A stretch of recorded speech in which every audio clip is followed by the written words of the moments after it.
সম্মানিত সভাপতি সিনিয়র আইনজীবী জনাব জয়নাল আবেদিন এবং বাংলাদেশ জাতীয় আইনজীবী ফোরাম কেন্দ্রীয় কমিটির সুযোগ্য মহাসচিব দেশ নায়ক তারেক রহমানের অত্যন্ত আস্থাভাজন ব্যক্তিত্ব ব্যারিস্টার কাইসার কামালের আহ্বানে 5 আগস্ট স্বৈরাচারিণী হাসিনার পলায়নের পর থেকে সে এবং তার দোষরদের বিরুদ্ধে ফাঁসির দাবিতে যে আন্দোলন চলছে তারই অংশ হিসেবে জাতীয় আইনজীবী ফোরাম ঢাকা ইউনিটের পক্ষ থেকে আজকের এই বিক্ষোভ সমাবেশ এবং বিক্ষোভ মিছিল।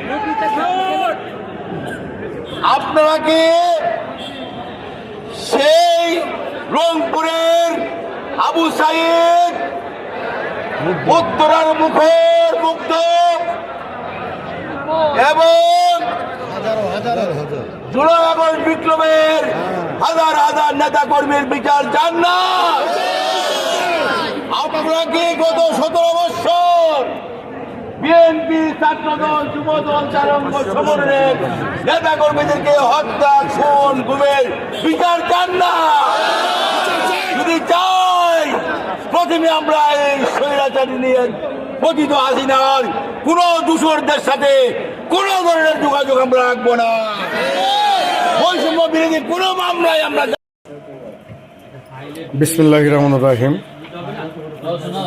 দুঃখ প্রকাশ করছি, মিছিল করে মিটিং করে খুবই ক্লান্ত। এজন্য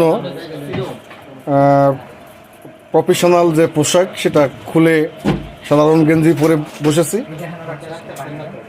আজকে আমরা বিক্ষুব্ধ আইনজীবী, সাধারণ আইনজীবীরা বিক্ষোভ মিছিল করেন এবং বিক্ষোভ মিছিলের মূল কারণটা হলো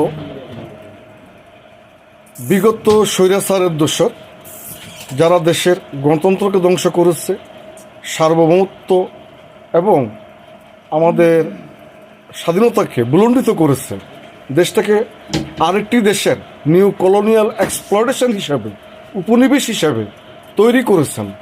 দেশের অর্থ পাচার করে দেশের অর্থ ভাণ্ডারকে সম্পূর্ণভাবে শূন্য করে দিয়েছেন, সমস্ত গণতান্ত্রিক প্রতিষ্ঠানগুলোকে ধ্বংস করে দিয়েছেন।